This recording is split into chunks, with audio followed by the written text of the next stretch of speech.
Welcome to Damaris faith. Praise the lord.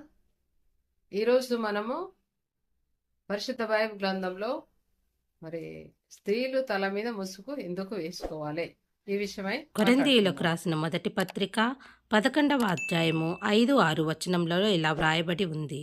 ఏ స్త్రీ తల మీద ముసుగు వేసుకొనక ప్రార్థన చేయును లేక ప్రవచించును, ఆ స్త్రీ తన తలను అవమానపరచును. ఏలైనగా అది ఆమెకు క్షౌరము చేయబడినట్టుగానే ఉండును. స్త్రీ ముసుగు వేసుకొనని ఎడల ఆమె తల వెంట్రుకలు కత్తిరించుకునవలను, కత్తిరించుకొనుటైనను క్షౌరము చేయించుకొనుటైనను స్త్రీకి అవమానమైతే ఆమె ముసుగు వేసుకొనవలను. కనుక ఇక్కడ దేవుని వాక్యంలో ఏం చెప్తుందంటే స్త్రీ తల మీద ముసుగు వేసుకోవాలి.